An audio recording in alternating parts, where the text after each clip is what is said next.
एक नियम बना लो, 12 महीने शिवरात्रि आती है, हर महीने शिवरात्रि पड़ती है, महीने में 2 बार प्रदोष पड़ती है। या तो प्रदोष का नियम बनाओ या शिवरात्रि का नियम बनाओ। एक काम करना चालू करो, थोड़ी सी मिट्टी शमी के पेड़ के नीचे की और थोड़ी सी मिट्टी मंदार के पौधे के नीचे की, दोनों को लाओ, अच्छा मिलाकर उसका एक शिवलिंग का निर्माण करो और उस शिवलिंग का पूजन प्रदोष काल में शाम के समय शिवलिंग के सामने 2 घी के दिए जलाकर, जैसी घर में पूजन करते हो वैसी की वैसी पूजन करो, आरती करो, थोड़ा सा भोग लगाकर निवेदन कर उस शिवलिंग का बाद में विसर्जन करो। 5 या 7 प्रदोष कर लो या 5 या 7 शिवरात्रि कर लो, आपको किसी के आगे हाथ नहीं फैलाना पड़ेगा। मेरा देव अधिदेव महादेव स्वयं भंडार भरना प्रारंभ कर दे। इसीलिए हमारा सनातन धर्म कहता है गौ माता का दूध भले 1 चम्मच हो, शिव जी को चढ़ाकर अगर आचमन कर लिया तो वो ना जाने कितने दोषों को समाप्त कर देता है, ना जाने कितने दोषों को समाप्त कर देगा। गौ माता के दूध में वो तत्व होता है, गौ माता के दूध में वो सूर्य की किरण होती है, गौ माता के दूध में वो स्वर्ण होता है, गौ माता के दूध में वो एनर्जी होती है, गौ माता के दूध में वो औषधि होती है, गौ माता के दूध में वो पावर होता है कि माता के गर्भ में रहने वाला बच्चा जब माँ गाय का दूध 1 चम्मच भी पीती है और गर्भ में बच्चा होता है तो वो बच्चा कभी विकलांग पैदा नहीं होता, वो चलता फिरता आनंद करने वाला होता है। भगवान शंकर का एक बड़ा सुंदर चरित्र, बड़ा सुंदर चरित्र शिव महापुराण में आता है। एक सुख नाम के राजा थे, बहुत सावधानी से सुनना, आज कथा का 6ठा दिन है, आज कथा की शिवरात्रि है। सावधानी से कथा का रसतत्व ग्रहण करिए। बहुत दूर दूर से आए हो, 200-500 रुपए खर्च कर आए हो, बहुत ध्यान लगाना। आज कथा के बाद में बाबा से विनती कर, झोली पसार कर कह कर जाना, मेरी झोली तू भरना, 3 महीने में मुझे जो मांगा है वो दे देना, फिर कथा के पंडाल में जाकर पत्र अवश्य लिख कर दो। महाराज, एक सुख नाम के राजा थे, पांड्य देश में रहते थे, बहुत अच्छा वैभव था उनका, बहुत धन था उनके पास, कोई संपदा की कमी नहीं थी उनके पास, बहुत वैभव। धर्मपत्नी भी बहुत अच्छी थी। नगर में अकाल पड़ गया, अकाल, वृक्ष फल नहीं देते, अन्न नहीं होता, पीने का पानी नहीं है, जितनी राज्य में घोड़े थे, हाथी थे, सेना थी, रथ थे, सब धीरे धीरे वो घोड़े हाथी बीमार होते चले गए, मरते चले गए, अकाल। सुख नाम के राजा के आसपास का जितना क्षेत्र था, सारे क्षेत्र में अकाल पड़ा हुआ था, बीमारी आ गई थी, जिस बीमारी ने चारों तरफ से लोगों को घेर लिया, बीमारी।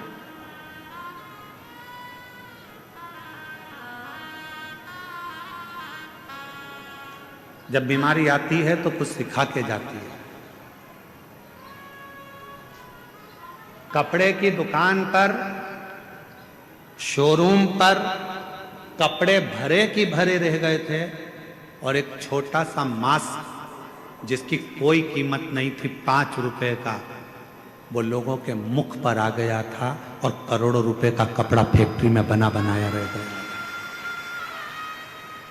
कोरोना बीमारी ने ये दिखाया, कोरोना बीमारी ने सिखाया कि किसी को हल्के में मत लेना, किसी को कमजोर मत समझना। कब किससे कहां पाला पड़ सकता है कोई मालूम नहीं है।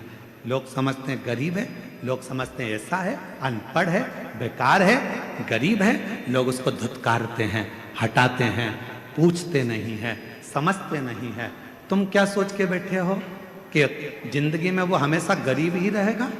शिव पुराण की कथा कहती है, अगर मेरे बाबा देव अधिदेव महादेव के भजन में वो लग गया, भले गरीब है, तुमने नहीं पूछा, सम्मान नहीं दिया, आदर नहीं किया, सत्कार नहीं किया, उसको कुछ भी नहीं किया तुम लोगों ने, और वो गरीब था, गरीब था, गरीब था, और एक दिन वो शिव पुराण की कथा में पहुंच गया और उसने अपने मंदिर में एक लोटा जल चढ़ाना प्रारंभ कर दिया, और एक दिन मेरे महादेव ने उसका हाथ पकड़कर उसे उन्नति की सीढ़ी पर चढ़ा दिया, तो एक दिन तुमको भी उसके हाथ जोड़ना पड़ सकता। इस व्यासपीठ ने 30 साल में 30 साल कथा के पड़ाव में चल रहे हैं, और 30 साल इस कथा को होते चले गए। 30 साल में हमने देखा जो बहुत साधारण सा था, लोग उसको गिनते नहीं थे, हटा देते थे, धक्का मार देते थे, अपशब्द कह देते थे, वो एक दिन इतने सिंहासन पर जाकर बैठ गया कि अब उससे मिलने के लिए लोगों को टाइम लेना पड़ता है, समय लेना पड़ता। अच्छा, तो गिनते ही नहीं थे। बोलो बोलो, सही है कि गलत है? जिनको लोग गिनते ही नहीं थे, और आज की तारीख में वो विधायक बनकर बैठ गए, तो सर, मैडम, सर, अब गिनना पड़ रहा। किसी को कमजोर मत समझना, सारी समस्या का हल, और ये विश्वास के साथ। कल एक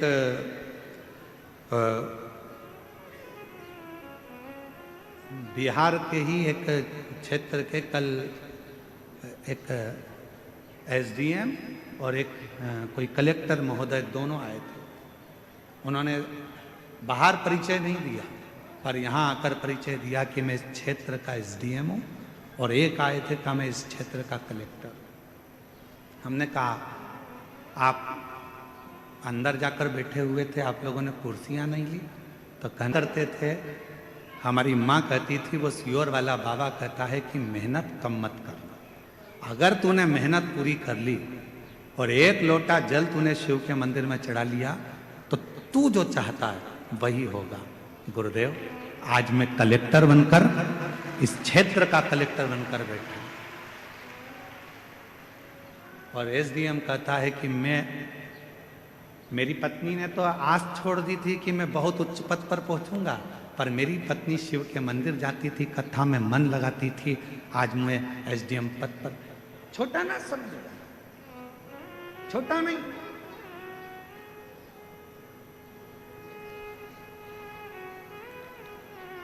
साधारण ना समझे। कोई बहुत दादा बनता है, पहलवान बनता है, बहुत सूरमा बनता है, एक दिन शरीर में ना जाने कौन सा रोग लग जाएगा, पलंग पर पड़ा रह जाएगा। इसलिए न तन का अहंकार करो, ना धन का अहंकार करो। यदि अहंकार करना ही है तो अपने देव अधिदेव महादेव की भक्ति का अहंकार करो, शिव भक्ति का। बड़े बड़े सूरमा भी सैया पर लेट जाते हैं,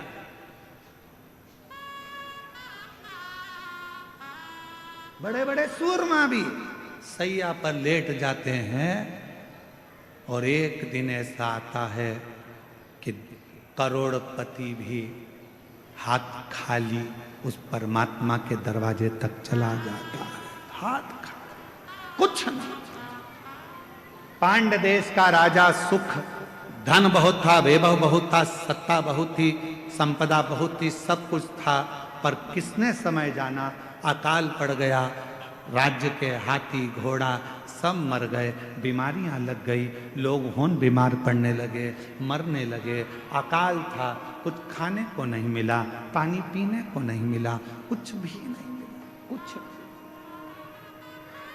पास के राज्य के राजाओं को मालूम पड़ा कि पांड्य देश पर ये अकाल पड़ गया है, अच्छा मौका है, आक्रमण करो, और आक्रमण करके इस राज्य पर अपना हक जता दो। आक्रमण, इस पूरे राज्य पर अपना हक कर लो, पूरे राज्य। ध्यान देना थोड़ा सा, बहुत सावधानी का कथा है आज की, बहुत सावधानी। सुख के साथी हजारों हैं, जब दुख पड़ा तब धन के साथी हजारों हैं, जब धन ही नहीं तो। श्री राम के संग हजारों सखा, वनवास हुआ तब। माता सीता के संग हजारों सखी, हरण हुआ तब। बावारी दुनिया मतलब की दुनिया में किसी का, किसका कौन, किसी का कोई। महाराज राजा सुख दिल की बात किससे कहे, अपने हृदय की बात किससे कह सकते हैं, किससे अपने मन का भाव कहें।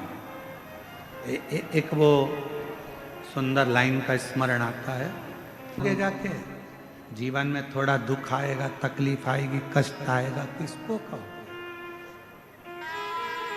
किसको कहोगे। पड़ोसी से कहोगे तो लोग कहेंगे पहले तो फूली फिरती थी, अब जगत में रोती फिरती है। रिश्तेदारों से कहोगे तो लोग कह देंगे पहले तो जगत में घूमती फिरती थी, अब रोती फिरती है। किससे कहेंगे। ओ केदारवासी, ओ सीहोर वाले, मेरे दुख को कौन सुनेगा। मेरे महाकाल बाबा, तुझे बहुत दिन से खाली झोली है बाबा, बहुत पुकार रहा हूं बाबा, तू झोली भरेगा ये मुझे विश्वास है, तू मुझे खाली नहीं छोड़ेगा ये मेरा भरोसा है बाबा, ये मेरा भरोसा कहता है, ये मेरा विश्वास कहता है, तू मुझे खाली नहीं छोड़ेगा, ये मेरा भरोसा कहता है, ये मेरा विश्वास कहता है, तू मुझे खाली नहीं रख सकता। रही है बाबा का सुंदर कथा वर्णन कर रही है। सुख नाम का राजा, संपदा बहुत थी पर अकाल पड़ गया और उस अकाल में सब कुछ चले गया, सब कुछ, सब कुछ समाप्त।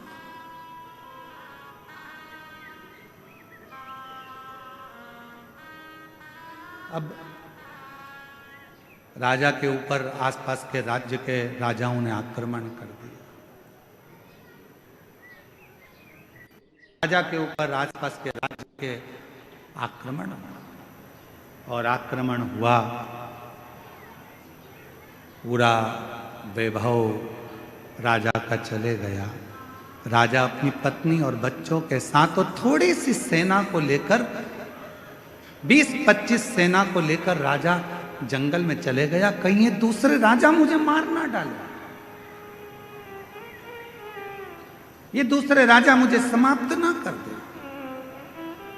वन के अंदर गया राजा, देखा कुछ खाने पीने को मिलता नहीं, प्राप्त नहीं, बहुत रो रहा था।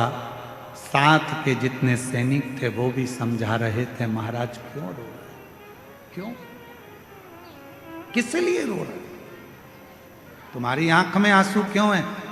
बचा नहीं सका, मेरा राज्य पूरा के पूरा चला गया और मेरे स्मरण में नहीं रहा। ये अकाल पड़ गया, पानी नहीं मिला, भोजन नहीं मिला, अन्न नहीं मिला, सामग्री नहीं मिली, सब की सब पूरा चले गया, ये मुझे दुख हो, ये महाराज क्यों चिंता करते हो। सामने एक शंकर भगवान का शिवलिंग एक ओटले पर, ओटला जानते हो, चबूतरे पर केवल शिवलिंग रखा हुआ था, केवल शिवलिंग और कुछ नहीं, केवल शिवलिंग। सुख राजा क्या देखता है कि वहां से एक कोई पथिक जल चढ़ाकर, जल लेकर आ रहा था। वो जल राजा के पास आया। राजन, पथिक ने पूछा तुम कौन हो, आप कौन हो। पथिक पूछ रहा है आप कौन हो। राजा कहता है कि मैं पांड्य देश का राजा हूं और अकाल पड़ने के कारणवश ये सब हो गया, धन चले गया, वैभव चले गया, सत्ता चली गई, सब गया और मैं यहाँ आया। दूसरे राजा मुझे मार ना दें इसलिए मैं इस वन में छुप कर बैठा हूं। क्यों चिंता करते हो? ले राजन, शिव का चढ़ा हुआ जल है, थोड़ा सा पी लो। राजा ने कहा, शिव का चढ़ा हुआ जल? हाँ। राजा ने हाथ रोका और पथिक से कहा कि मैं कभी किसी का बुरा नहीं किया, मैंने कभी किसी के लिए गलत नहीं किया, मैंने कभी किसी को अपशब्द नहीं किया, फिर मेरे साथ ऐसा कैसे हो गया? और आप कह रहे हो कि हुआ मैं जल पी लूं? राजा सुख कह रहे हैं कि मैं शंकर जी का चढ़ा हुआ, मैंने किसी को अपशब्द नहीं किया, मैंने ताने नहीं दिए, मैंने गाली नहीं दी, मैंने आड़ा टेढ़ा नहीं बोला, मैंने किसी का बुरा नहीं किया, मैंने किसी के लिए आड़ा टेढ़ा नहीं करा, फिर ये जल क्यों? मैंने तो बुरा नहीं किया, फिर मेरा बुरा कैसे हो गया? ये बुरा हुआ कैसे? पथिक ने कहा, महाराज ये आज का नहीं है, ये पूर्व का। कोई पूर्व का जन्म अच्छा होगा, कोई पिछला जन्म हमारा अच्छा होगा, जो इस पवित्र धरा पर पवित्र कथा का रस तत्व हम ग्रहण करें। आप और हम सुन रहे। महाराज, राजा सुख, आपके पूर्व का जन्म का भान होगा। इस जन्म में तो तुमने कोई बुरा नहीं करा। कई लोग कहते हैं मेरे पास में इतना धन था, मेरे पास ऐसा वैभव था, मेरे पास इतना सामान था, मेरे पास इतनी सत्ता थी, चला गया। जैसे एक पत्र आया था बीच में, एक पत्र अपन ने पढ़ा था, यहीं कोई सा गांव का था, तो वहाँ उस पत्र में अपन ने पढ़ा था कि वो उसके शोरूम में आग लग गया, पूरा इलेक्ट्रॉनिक सामान 1 करोड़ रुपए का, 1.5 करोड़ रुपए का जल गया। जलने के बाद कोई व्यक्ति आया, वो 25 लाख लेकर चले गया। फिर उसके पति को लकवा लग गया, पैरालिसिस हो गया, वो ग्रसित होकर पड़ रहा। तो अब वो सोचे कि मैंने तो कभी बुरा नहीं किया, मैंने तो सब अच्छा किया, फिर मेरा पूर्व का कर्म हमारा कोई प्रायश्चित पुराना रहा हो। जल चढ़ाना मत छोड़ना, शिव को 1 लोटा जल चढ़ाना मत छोड़ना। कितना भी दुख आ जाए, कितनी भी तकलीफ आ जाए, कितना भी कष्ट आ जाए, कितनी भी परेशानी आ जाए, अगर तुम्हारी कितनी भी परेशानी हो, कितना भी कष्ट हो, कितनी भी बीमारी हो, कितना भी दुख हो, कितनी भी तकलीफ हो, तुमने अगर 1 लोटा जल चढ़ाना नहीं छोड़ा तो निश्चित है तुम्हारे पिछले जन्म का जो कर्म है वो धीरे धीरे कट जाएगा और तुम्हारी जिंदगी फिर अच्छी होगी। पिछले जन्म का अच्छा कर्म।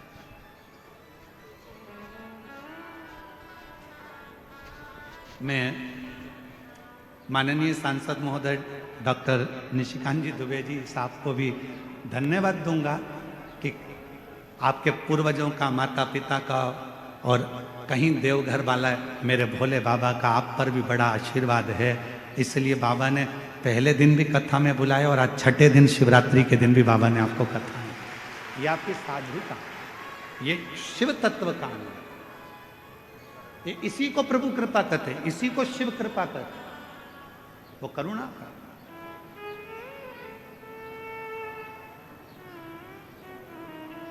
सुख तुम्हारे पूर्व जन्म का कोई भान होगा, पूर्व जन्म का, पूर्व से।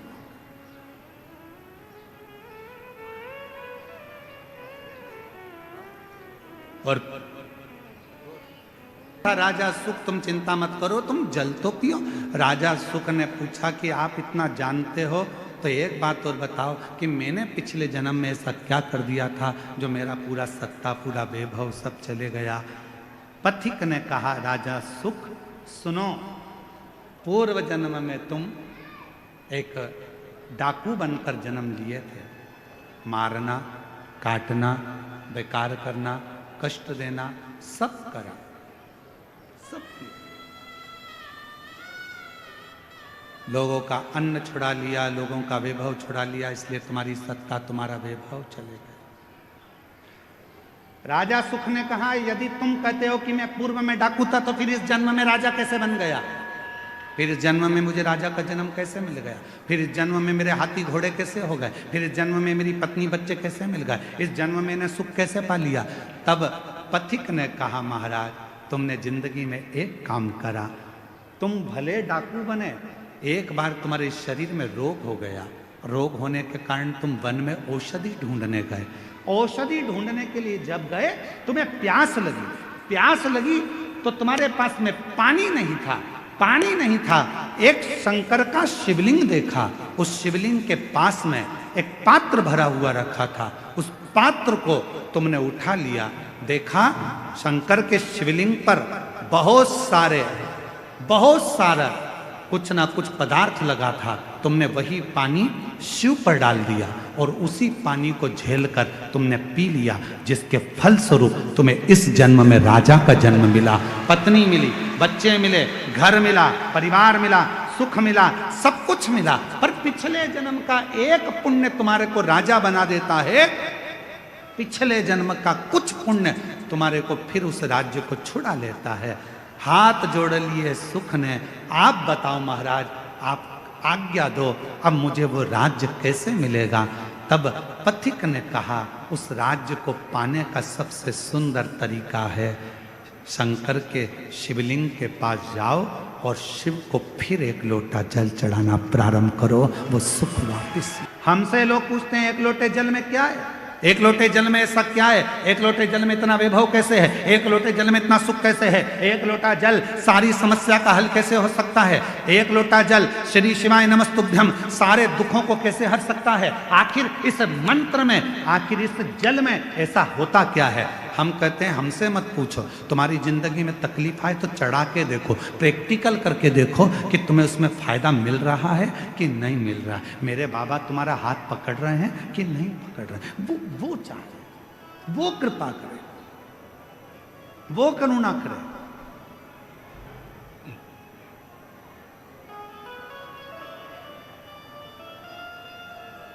जीवन का जो सुख है ऐसे ही नहीं मिला है। कई लोग कहते हैं हम तो भगवान के मंदिर जाते हैं, हम भगवान का भजन करते हैं, हम भगवान का स्मरण करते हैं, उसके बाद भी मेरे शरीर में इतना बड़ा रोग हो गया, इसके बाद भी मुझे तकलीफ आ गई, इसके बाद भी मुझे दुख आ गया, इसके बाद भी मुझे कष्ट आ गया। रोना नहीं, दुख मत होना, एक लोटा जल चढ़ाते रहना। हमारे पूर्व का कोई कर्म होगा उसको काटना है, हमें हो सकता है और तकलीफ आए उसको हमें काटना, उसे कष्ट को हमें मिटाना, शिव का नाम लेकर भगवान का भजन करना। भजन के बल पर ही जीता जा सकता है महाराज। यदि आप लोगों में से कोई काशी गया होगा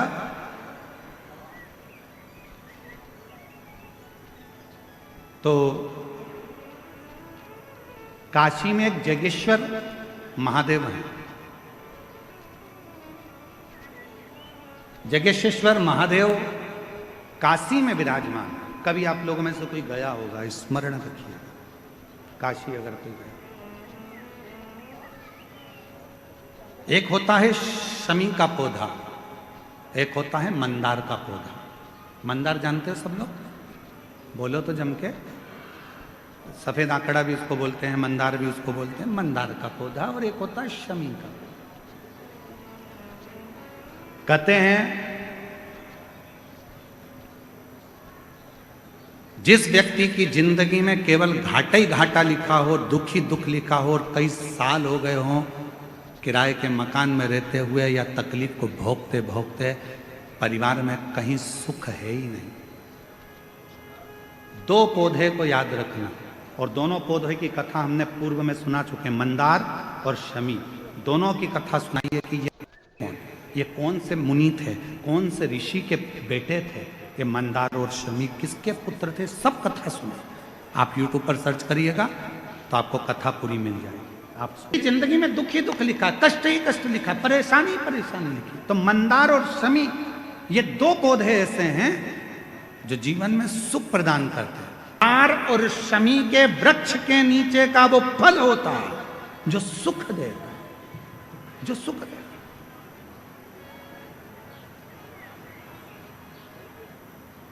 जो हमें आनंद प्रदान करता है।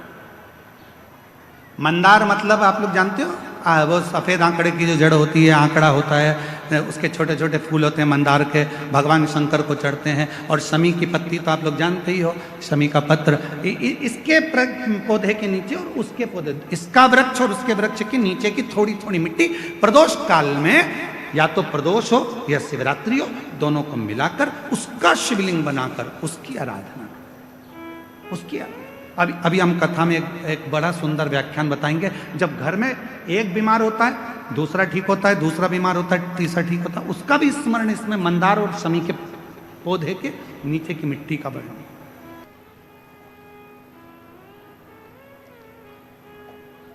मंदार और शमी के पत्र वृक्ष के नीचे की मिट्टी की कथा चल रही। एक बड़ा सुंदर संवाद आता है। महाराज, एक काशी में जगेश्वर महादेव हैं। जम के बोलेंगे एक बार, जगेश्वर महादेव। अपन जय बोलते ना, जय जय जय जय जय। जगेश्वरेश्वर महादेव काशी में विराजते। कभी मौका लगे, एक बड़ा सुंदर संवाद इसके अंतर्गत मिलता है कि एक बार एक जगेश्वर मुनि हुए।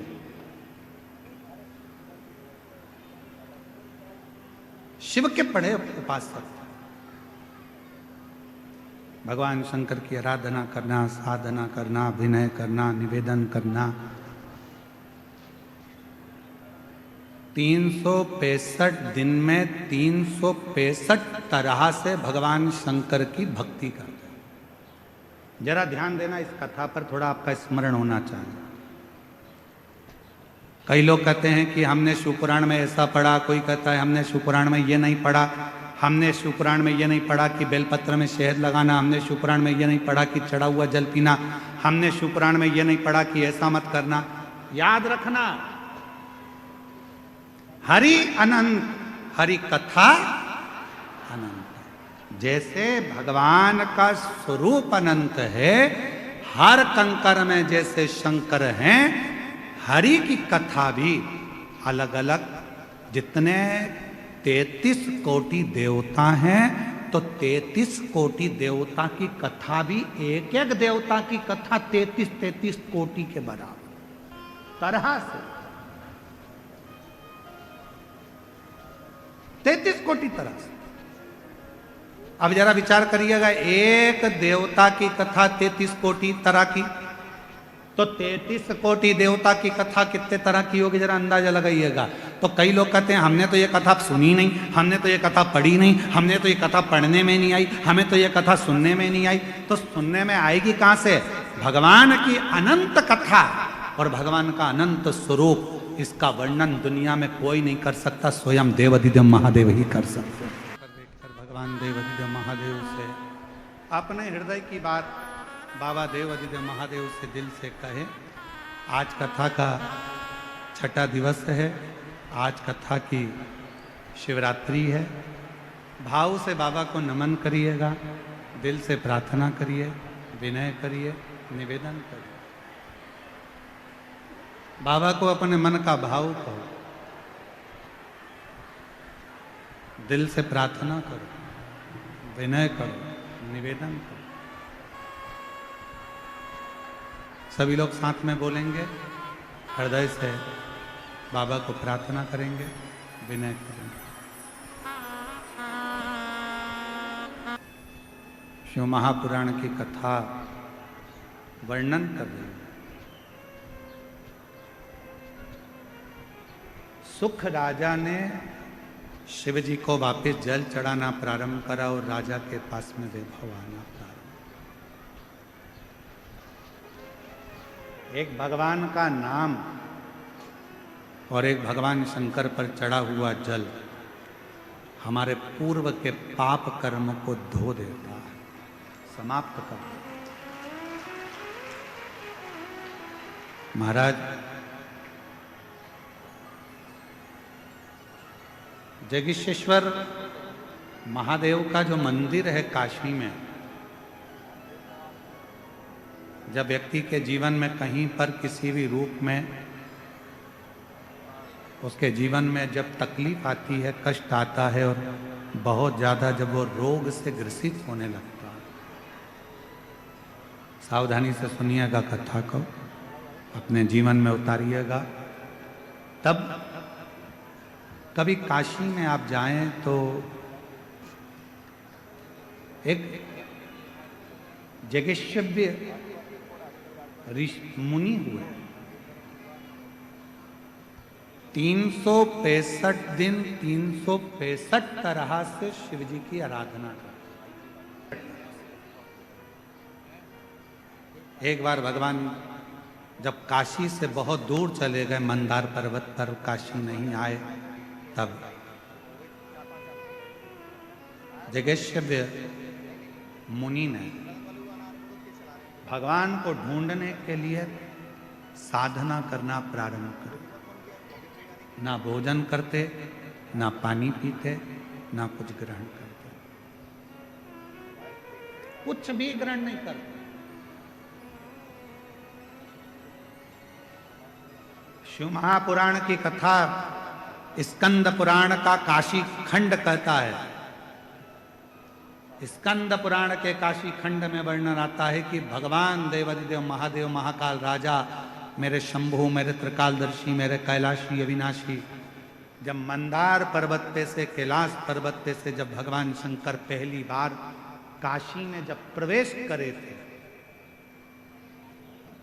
तब जगेश्वव्य मुनि के पास भगवान शिव मिलने के लिए। क्यों? कारण क्या हुआ ऐसा कि भगवान शंकर सबसे पहले काशी में आकर जगेश्वव्य मुनि के पास पहुंचे?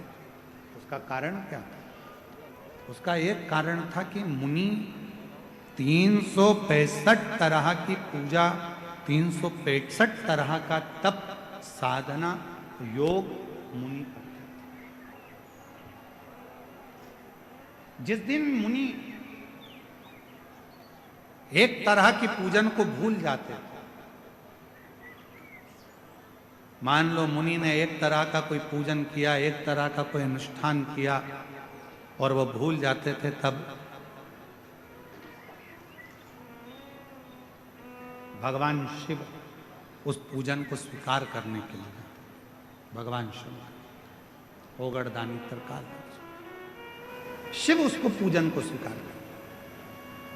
हम आप लोगों से एक निवेदन करें, आपके जीवन में यदि आपको ऐसा लगता है कि हमारे बहुत तप करने पर, भजन करने पर, व्रत करने पर, साधना करने पर, उपास करने पर भी हमें कहीं ना कहीं तकलीफ का सामना करना पड़ रहा है, तो निवेदन है, एक चावल का दाना शिव को चढ़ाने का, या एक पुष्प की पंखड़ी, और बन सके आपकी जिंदगी में अगर आप बना सकते हो और कर सकते हो, तो मालूम पड़े अगर एक चावल का दाना नहीं चढ़ा सकते, जल नहीं चढ़ा सकते, तो एक शमी का पत्र भी अगर आप शिव को समर्पित कर रहे हो तो शिव उसको स्वीकार करो। बाबा देवादिदेव महादेव की पवित्र कथा कर रही। एक जेगी शिव मुनि हुए,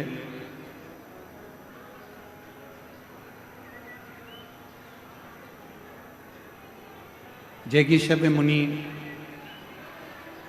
एक ऐसे मुनि जो भगवान शंकर का पूजन 365 तरीके से करते थे। प्रतिदिन सेवा का, पूजन का क्रम उनका अलग होता था और 365 तरीके से भगवान शंकर को रिझाते थे। स्कंद पुराण का काशी खंड कहता है कि वो काशी खंड की कथा वर्णन करती है। ऋषि के लिए भगवान देवादिदेव महादेव कैलाश छोड़कर आते हैं और उन ऋषि को दर्शन देते हैं। कथा के माध्यम से हम वर्णन करें, कभी आप काशी जाएं तो जैगीषव्येश्वर महादेव का दर्शन अवश्य करें। जीवन का कभी भी कोई भी तकलीफ, कोई भी कष्ट जब होता है और हम भगवान शिव के पास जाकर अपने मन की बात करते हैं तो शिव उसको स्वीकार करते हैं। जैसे एक दुंदुभी नाम का असुर हुआ,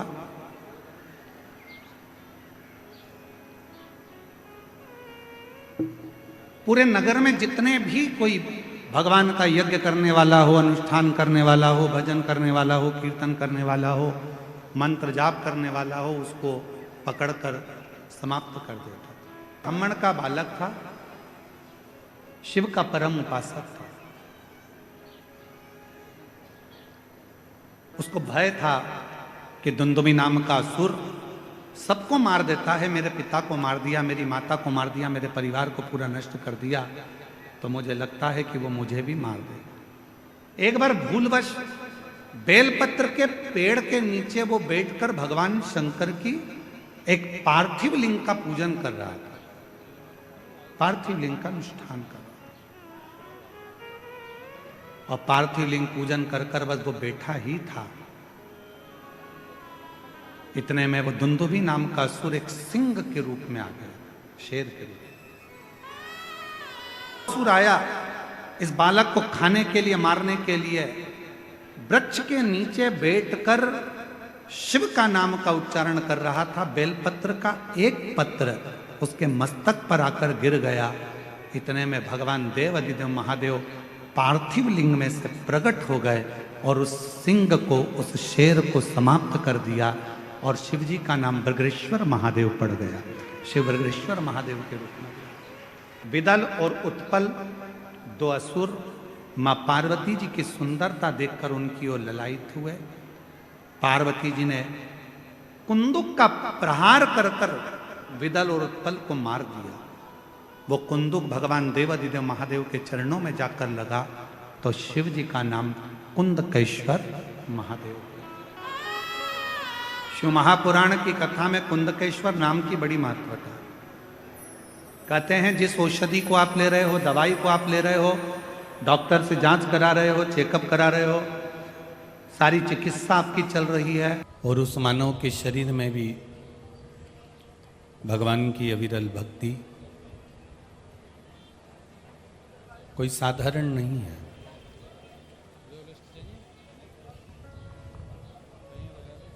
कितने कितने जन्म हमारे निकलते चले जाते हैं,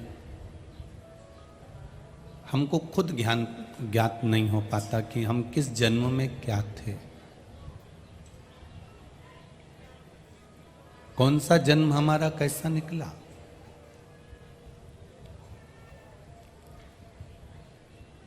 अपने ना जाने कितने जन्म, अपने ना जाने कितने स्वरूप, अपने ना जाने कितने क्रम हमारे निकल गए हैं, और हम उन जन्मों में थोड़ा ना थोड़ा पुण्य जरूर करे होंगे, इसलिए ये मनुष्य की देह मिल गई और शिव महापुराण की कथा मिल गई। करा होगा अपन ने अपने जीवन में, कोई सत्कर्म करा होगा, और थोड़ा ना थोड़ा पुण्य जब हम अपने जीवन में करते हैं, थोड़ा ना थोड़ा सत्कर्म हम अपने जीवन में करते हैं, तो उसका सुख हमको मिलता जरूर है।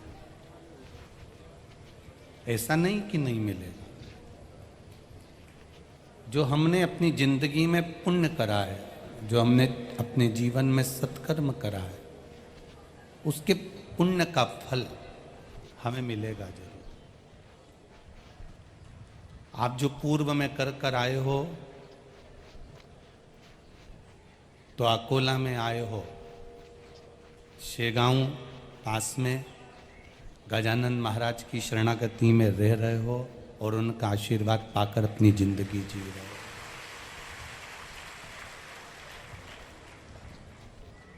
एक बात अपने जीवन में उतारिएगा, एक तो मनुष्य का देह मिल जाना, मानव का शरीर मिल जाना, और मानव का शरीर पाने के बाद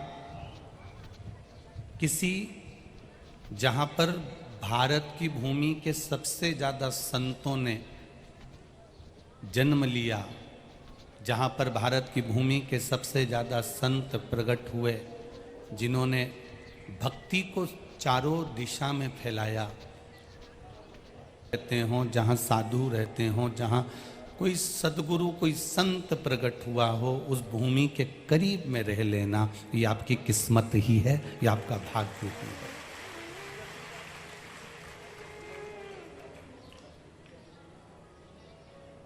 जब किसी अच्छी जगह पर जाऊं ना, तो बड़े खुश होकर जाना कि हम अच्छी जगह पर जा रहे हैं, हमारा भाग्य प्रकट हुआ है, हमारा भाग्य प्रबल हुआ, इसलिए हम अच्छी जगह पर पहुंचे हैं। जब हम किसी श्रेष्ठ जगह पर जाएं तो हमारे भाग्य की हमको सराहना होना चाहिए। अपने भाग्य को आप सराहिएगा कि हम कुछ अच्छी जगह पर पहुंचे हैं। श्री शब्द का नाद नहीं किया था केवल क्योंकि श्री स्वामी समर्थ शिव जी के ही एक अंश माने गए हैं, दत्त के ही एक अंश माने गए हैं, इसलिए उन्होंने 8 वर्ष तक, जन्म के 8 वर्ष तक केवल एक अक्षर बोला था और वो ओम था। ओम के सिवाय उन्होंने 8 साल तक कुछ बोला ही नहीं, कुछ नहीं बोले, केवल एक अक्षर का नाद किया है, केवल एक अक्षर का उच्चारण किया, केवल एक अक्षर को उन्होंने पूछा, ओम अक्षर, ओम शब्द का नाद किया। ओम शब्द के सिवा उन्होंने कोई नाद नहीं किया।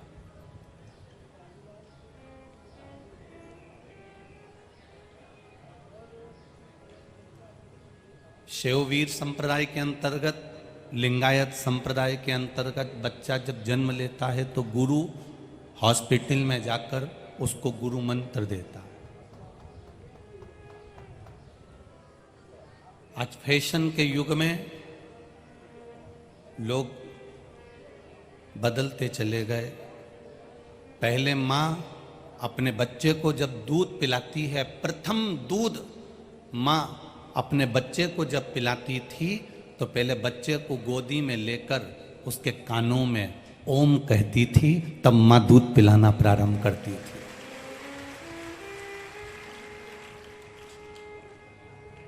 अब वो प्रथा कहाँ चली गई?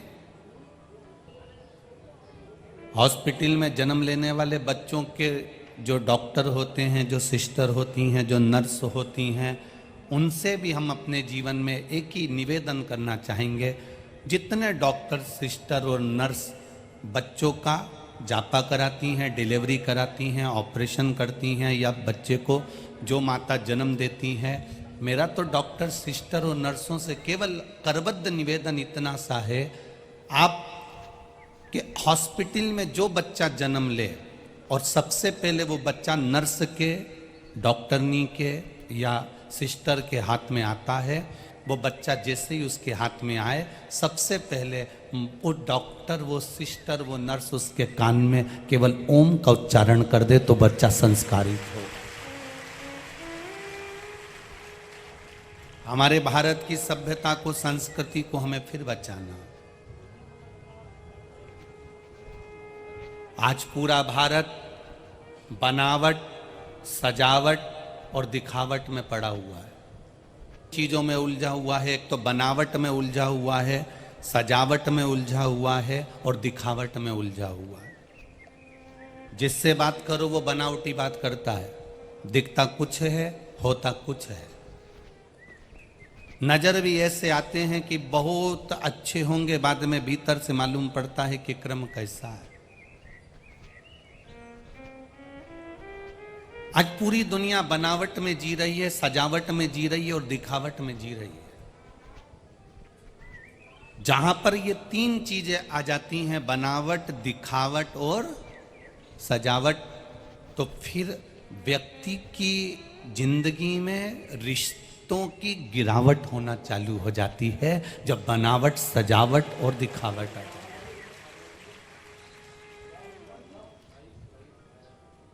हम जैसे हैं वैसे क्यों नहीं रहते? हम अपनी जिंदगी को वैसे क्यों नहीं जीते जैसे हम हैं? कितना भी क्रीम लगा लोगे, क्या गोरे हो जाओगे रे? अरे वो क्रीम अफ्रीका में चले जाता और वहां कर सबसे पहले रिकॉर्ड तोड़ जितने भी हैं सबको गोरा करके बता देते। हमें जैसा परमात्मा ने जन्मा है, हमें जैसा परमात्मा ने भेजा है, श्री स्वामी समर्थ जी की वाणी में उन्होंने सबसे पहला शब्द जब ओम का उच्चारण करा, और ओम के उच्चारण के बाद स्वामी समर्थ जी ने अपनी वाणी को जब खोला तो खोलते से ही पहला शब्द उन्होंने कहा था कि मेहनत करो, कर्म करो और अपना परिश्रम करो। इस माथे पर से पसीना जितना टपकता है, व्यक्ति उतना उन्नति की सीढ़ी पर बढ़ता चले जाता है। ये श्री स्वामी समर्थ के शब्द है।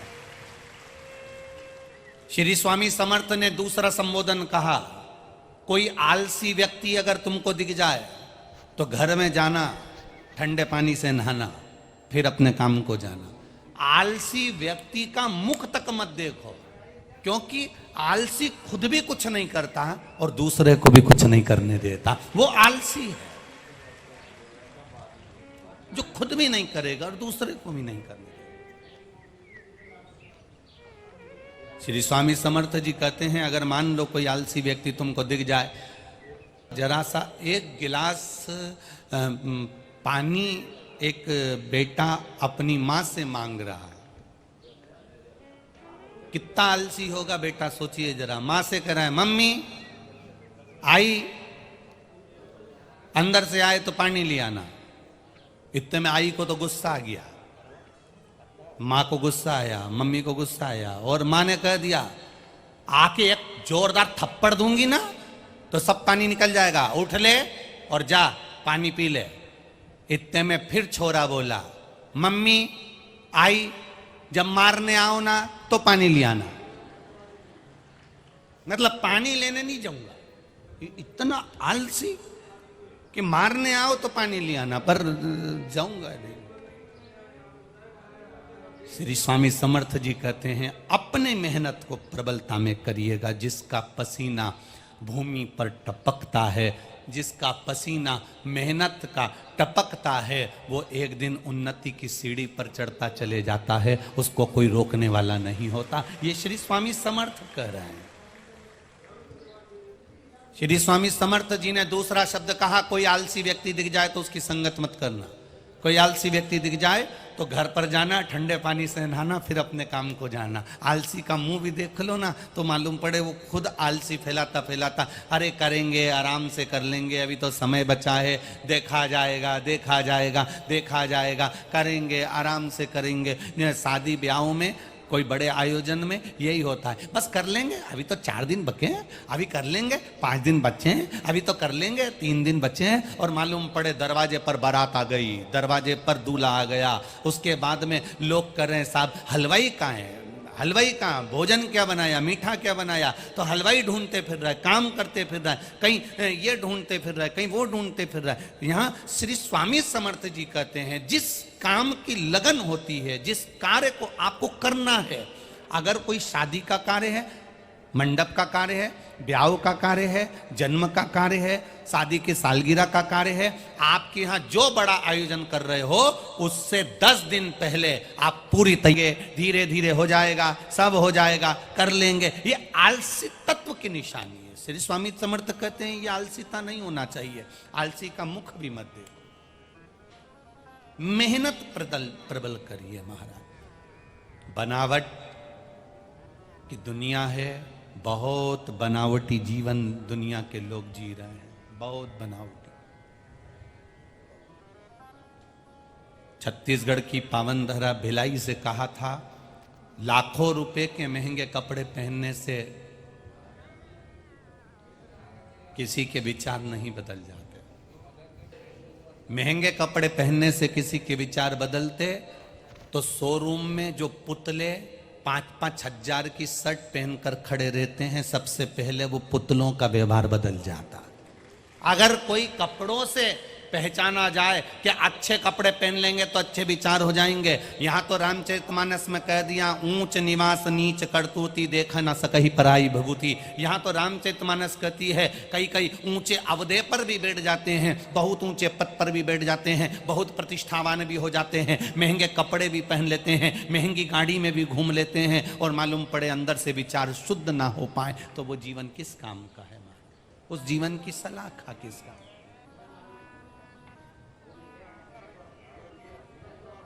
पिला भी दो तो उसका क्या लाभ है महाराज? क्या काम का वो वैभव? माता पिता जिंदा हैं, माता पिता जिंदा है। अब ये देखिए बनावटी जीवन कैसा होता है। जैसे ही 4 लोग मिलने के लिए आए और हमने बनावटी जीवन जीना चालू कर दिया। हमारी मम्मी बहुत अच्छी हैं, बहुत जोरदार हैं, हमारे पिताजी जोरदार हैं, हम तो इनकी इतनी सेवा करते हैं, इनकी तबीयत खराब हो गई तुरंत हॉस्पिटल लेकर चले गए। हमने बनावटी जीवन जिया। और जब बनावटी जीवन में हम कुछ बनावट कर कर दिखाते हैं तो वो कार्य हमारा बिगड़ जाता है। बनावट से दूर रहना। बहुत बनावटी जीवन है महाराज। पहले लोग कचौड़ी समोसा खा लेते, पिज्जा खाया, हॉस्पिटल में गया, हॉस्पिटल में भर्ती हुआ, रिश्तेदार आए तो फल की जम के बोलो जरा टोकनी लाए, उसके रिश्तेदार फल लाए तो उन्होंने छील छील के उसको फल खिलाया। जो रिश्तेदार फल लाए थे वही हॉस्पिटल के बाहर बैठे बैठे इंतजार करते थक गए तो कचौड़ी और समोसा खा गए। अब वो हॉस्पिटल में जमा होंगे और ये फल किए तो क्यों हम बनावटी जीवन को जिए? एक काम क्यों नहीं करते? जिस भोजन को कर कर हमारे बुद्धि निर्मल हो जाए, जिस भोजन को कर कर हमारा भाव निर्मल हो जाए, जिस भोजन को कर कर हमारी बुद्धि शुद्ध हो जाए, उस भोजन को क्यों नहीं करते? हमारे यहाँ शिव महापुराण की कथा कहती है, कभी मौका मिल जाए किसी संत के दरवाजे पर पहुंचो, शेगांव में पहुंचो, स्वामी समर्थ जी के यहाँ अक्कलकोट में पहुंचो, पैठन में एकनाथ जी के यहाँ पहुंचो, कभी पंढरपुर पहुंचो, कभी किसी संत के दरवाजे पर पहुंचो, रामकृष्ण परमहंस जी के यहाँ, मीराबाई के यहाँ, कर्माबाई के यहाँ, ध्रुव प्रहलाद के यहाँ, जगन्नाथपुरी में पहुंचो, द्वारकापुरी में पहुंचो, बद्रीनाथ जी में पहुंचो, रामेश्वरम में पहुंचो, सीहोर के कुबेरेश्वर धाम पहुंचो, चाहे उज्जैन के महाकाल पहुंचो, चाहे काशी के विश्वनाथ पहुंचो, तुम जहां जहां पर जाओगे, जिस तीर्थ में जाओगे, जिस संतों की धरा पर जाओगे, मेरा एक निवेदन स्वीकार कर कर जाना। जब तुम तीर्थ जाओ, गुरु के दरवाजे जाओ, संत के दरवाजे जाओ, तो होटल का भोजन मत कर कर उस गुरु के दरवाजे में भले जरा सी खिचड़ी मिल जाए उसको खा लेना। वो ना जाने कितने रोगों को समाप्त कर देगा, जाने कितने रोगों को ठीक कर देगा। द्वारकापुरी में जाओ तो द्वारकाधीश के दरवाजे का भोजन ग्रहण कर लेना, ना जाने कितने रोगों को ठीक कर देगा। हमारे विचार, हमारी बुद्धि, हमारी शुद्धता लेकर आती है। जैसा खाया अन्न, जम के बोलो, वैसा हो गया मन। जैसा पिया पानी और जैसा पिया दूध, वैसा बन गया बुद्ध। दूध से हमारी बुद्धि बनती है। गाय का दूध पीते थे तो गाय जैसे एकदम चटपट होते थे। गाय का बछड़ा कैसा होता है? गाय का बछड़ा, गाय ने जन्म दिया और बछड़ा उठ के खड़ा हो जाता है। गाय का बछड़ा बहुत देर तक जमीन पे नहीं पड़ा रहता, जन्म लेते से ही गाय का बछड़ा उठकर खड़ा हो जाता है। और भैंस का,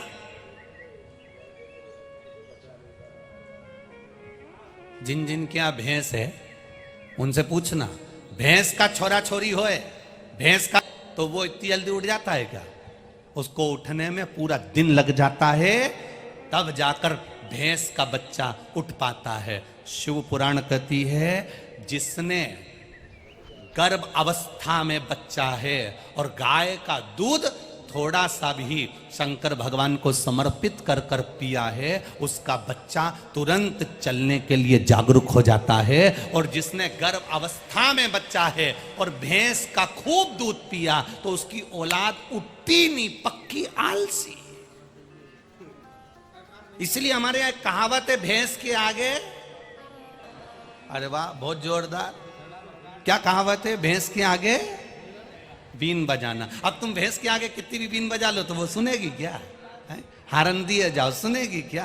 भैंस के आगे कितनी भी बीन बजाओ वो सुनती नहीं है। उसी तरह कोई, जब हमारे घर के बच्चे जन्म लेते हैं और जन्म लेने के बाद उनसे कहो, ले पढ़ाई कर ले, ले पढ़ ले, ले चल चल, ले मैं तुझे ये कर दूं, ले मैं तुझे कपड़ा पहना दूं, ले मैं ऐसा कर दूं, ले मैं वैसा कर दूं, पर तुम भैंस के आगे कितनी भी बीन बजा लो, क्योंकि उसने गर्भ के समय पर भैंस का दूध पिया है तो औलाद में थोड़े से भैंस के लक्षण आ गए। इसलिए वो लक्षण आए तो इसलिए वो औलाद भी ऐसी कैसी भैंस जैसी पड़ी रहे। मोबाइल चला ना, हॉस्पिटल में बच्चे जन्म ले रहे हैं, जन्म लिए बच्चे को हार्ट में छेद हो जाता है, पहले कभी सुना तुम लोगों ने ऐसे बीमारियां? अरे बोलो जम के। आज हर 10 लोगों को छोड़कर कैंसर हो जाता है। पहले तो कैंसर किसी एक को होता था, 2-4 गांव में तो लोगों को टेंशन होता था, कैंसर जैसी बीमारी हो गई, कैंसर जैसा रोग हो गया। आज हर 8 घर छोड़कर, 4 घर छोड़कर, 6 घर छोड़कर, 8 रिश्तेदार छोड़कर किसी ना किसी को कैंसर की बीमारी हो रही है। छोटे छोटे से बच्चों को शुगर हो रही है, छोटे छोटे से बच्चे को बीपी हो रहा है। क्यों हो रहा है? ये माता का खान पीन। जब बच्चा गर्भ में रहे, मेरा माताओं से निवेदन है, तुम्हारी सास अगर तुम्हें टोकेगी ना तो तुम्हें बुरा लगेगा, पर सीहोर वाला महाराज तुम्हारी सास है ना, तुम्हारा ससुर है।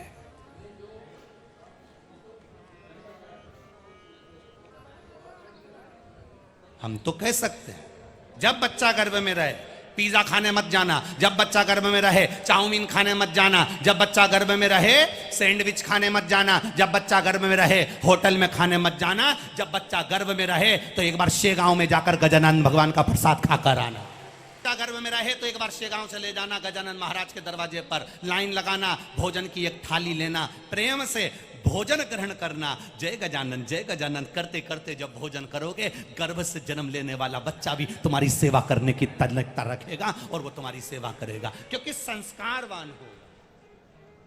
अब गर्भवती नारी को पति हॉस्पिटल दिखाने ले गया तो गर्भवती नारी ने कहा मेरा मन बहुत कर रहा है, पानी पतासा खा लूं, पानी पूरी खा लूं। अब वो पानी पूरी खाने के लिए गई और मालूम पड़े उसने दोना पकड़ा दिया, पहले ही गर्भ में बच्चा और उसने हाथ में पकड़ा दिया कटोरा। तो औलाद भी ऐसी पैदा हुई, दिन भर भीख मांगे, 5 रुपए दे दे, 10 रुपए दे दे, 5 रुपए दे दे, क्योंकि गर्भ में बच्चा था। और पानी पूरी वाले ने, बोलो जम के बोलो, सीहोर वाला महाराज कोई गलत कह रहा है क्या? वो पानी पूरी वाले ने दोना पकड़ाया, प्लेट पकड़ाई, कटोरा पकड़ाया और तुम्हारी आदत हो गई। अब गर्भ से बच्चा, सिर पे पल्लू, भीख मंग मंग के खाओ, और पानी पूरी वाले को भी पाँव में खुजाल चल रही, और पाँव में खुजाल, और इसने कहा पानी पूरी ने खुजाल के हाथ और जो दिया, और ये खाती खाती बोली पानी में बहुत स्वाद। अब वो स्वाद और मालूम पड़े पानी पूरी वाले को हो गई सर्दी। अब फिर आन दो पानी में स्वाद, फिर आया पानी, कई स्वाद आ रहा जोरदार। अब इनके क्या मालूम कि इसमें एक्स्ट्रा आइटम डला है, अब इनके क्या मालूम कि इसमें कुछ आइटम अलग से डल गया तो स्वाद पाए।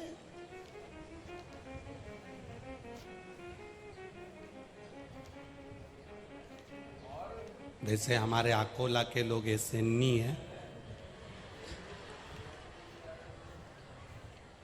वो तो हम हमारे मोहल्ले की बात कर रहे हैं।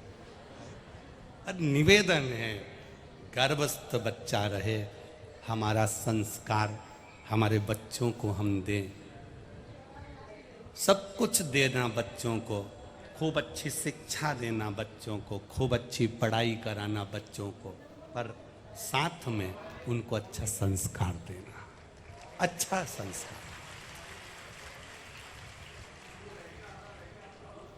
नवयुवक मेरी माताएं बैठी हुई हैं, नवयुवक बंधु बैठे हुए हैं, बेटियां बैठी हुई हैं, परिवार के लोग बैठे हुए हैं।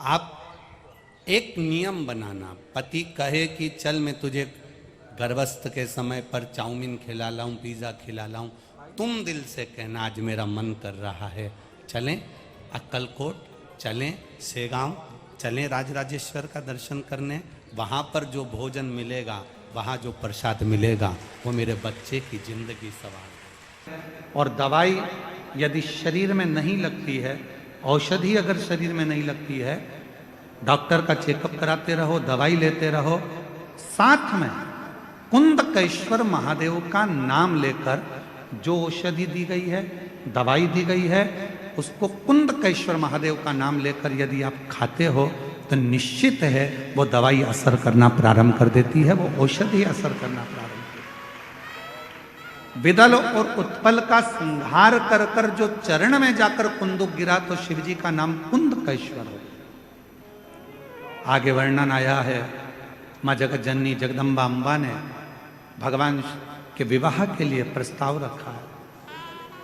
भगवान शिव ने कहा क्यों चिंता करते हो, विवाह ही तो करना है, मैं देव ऋषि नारद को आज्ञा दे देता हूं, नारद जी लड़की ढूंढ लेंगे और बच्चों का विवाह हो जाएगा। पार्वती जी मुस्कुरा कर बोली जिसकी खुद शादी नहीं हुई वो कहां लड़की ढूंढने जाएगा। पर फिर भी कहा, देव ऋषि नारद जी को भेजा, प्रजापति विश्वरूप जी की बेटी रिद्धि और सिद्धि के साथ भगवान श्री गणेश जी महाराज का मंगल विवाह हो रहा है। जोरदार ताली बजाएं भगवान श्री गणेश जी महाराज के लिए।